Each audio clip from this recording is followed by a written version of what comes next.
Good evening guys, welcome to Mr. Yung Hype Hobby. So, thank you po Sir Joseph ng Calamba, Laguna. So, ang na-purchase po niya itong ating WE Glock 19 Gen 4 color black. At syempre bago yan may previous siya na rep magnet galing kay Mr. Yung Hype Hobby.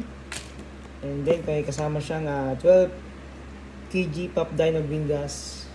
And then 4,000 shots na 0.20 gram Jerry BBs. And then ito yung kanyang na-purchase ni Sir.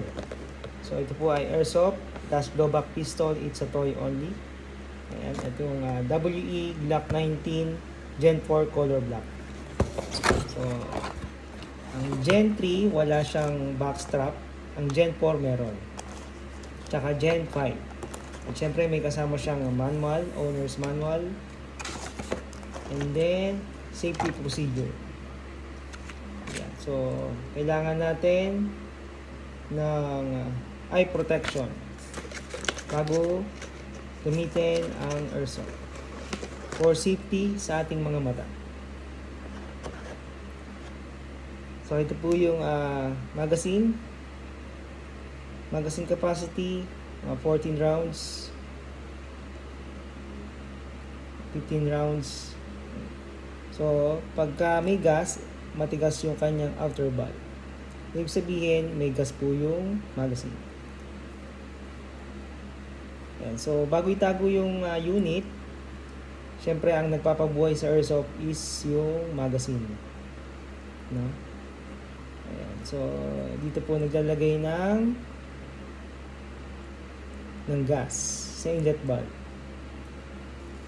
Ito po yung outer valve. So, matigas siya. So, may gas siya. So, ito naman yung BB's follower. Yeah. So, baba nyo lang yon. Ito, may spring yan. So, dahan-dahan para hindi mabasag yung magnet. So, baba nyo lang to. Yung bibitawan. Sabi nga, hawak mo ang bit. Huwag mong bibitawan. Ayan. So, dyan po yung nilalagay yung BBs. And then, dahan-dahan. At syempre, Gen 4 siya. Meron siyang backstrap. Nakasama. And then, pin. At ito yung unit ni Sir Joseph.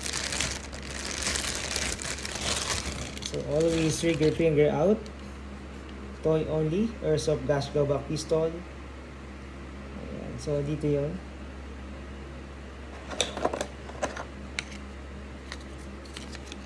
Yan. Tatanggalin yung pin. At ipapalit nyo po ito.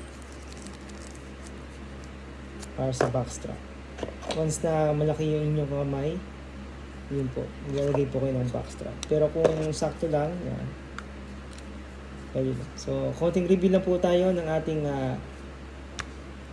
WE Glock 19 Gen 4. So, ang frame polymer, ang slide metal, then may serration.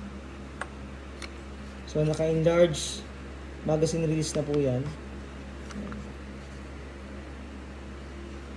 Kanyang grip.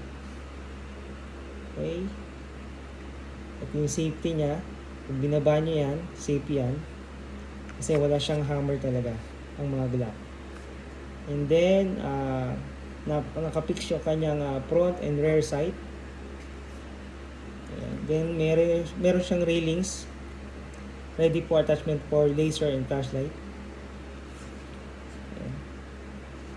So, pagkasa, bitaw nyo lang. So, ready to fire na yan. So, continuous yan. Once na may kasa nyo na, and then matic na yan. Hindi tulad ng mga pellet gun, isang kasa, isang putok. So, ang airsoft, isang kasa, maraming putok. Depende sa paglagay ng BBs.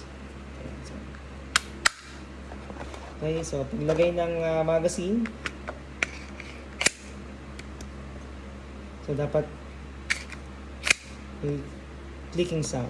Kasi pagka wala, may possible mahulog yung magazine. So, ang airsoft, ang bumubuhay sa airsoft ay magazine. Okay? So, yung check natin kung okay yung unit. Okay, goods. Kasi ibig sabihin, wala na siyang bala. So, i-detect niya. So, goods yung unit. Ganyan po siya pagka nawala na po ng bala ang ating airsoft. Yan. So, release natin yung magazine. Always trigger finger out. Release natin yung slide. Then, press natin yung trigger. Then, hammer down. Bagong-bago. Tigas ng trigger. Ayan. Ito na po ang na-purchase nyo, Sir Joseph ng Calamba, Laguna. Ready to ship na po tomorrow. Thank you sa pag-purchase po, sir. Thank you, sir. And good evening, mga kabengbeng. Thank you.